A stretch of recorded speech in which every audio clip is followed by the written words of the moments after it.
வணக்க நண்பர்களே! நான் ஈசா பாண்டியன், ஈசா இன்ஃபோ யூடியூப் சேனல்லேருந்து.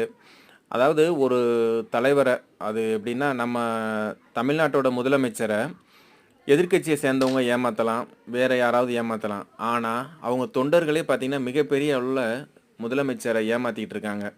அதுதாங்க இந்த ஓரணியில் தமிழ்நாடு அப்படிங்கிற இந்த திட்டத்தில, அ புதிய உறுப்பினர்கள சேர்க்கிறதா சொல்லிட்டு, கிட்டத்தட்ட ஏற்கனவே இருந்த உறுப்பினர்களுக்கு புதுசா வந்து பார்த்தீங்கன்னா, ஆன்லைன்ல ஆப்ல வந்து அவங்களுக்கு வந்து உறுப்பினரா ஆக்கணும் அப்படிங்கிற மாரி குடுத்துருக்காங்க. அதேபோல பார்த்தீங்கன்னா, பெண்கள்ட்ட போயிட்டு அ ஏற்கனவே அவங்க வேற கட்சின்னு அவங்களுக்கே தெரியும். இருந்தாலும் உங்க மொபைல் ஃபோன குடுங்க. அவங்களுக்கு வந்து உறுப்பினரா ஆக்குறோம்னே தெரியாமயே நெறைய பெண்கள வந்து உறுப்பினரா ஆக்கிட்டு வர்றாங்க. இவங்க உறுப்பினர் ஆக்குன எல்லாருமே இவங்களுக்கு ஓட்டு போடுவாங்களான்னா, கண்டிப்பா கிடையாது. இது வந்து பார்த்தீங்கன்னா, தலைமைய வந்து குளிர்விக்கிறதுக்காக இந்த திட்டத்த வந்து தொண்டர்கள் பண்ணிட்டு இருக்காங்க.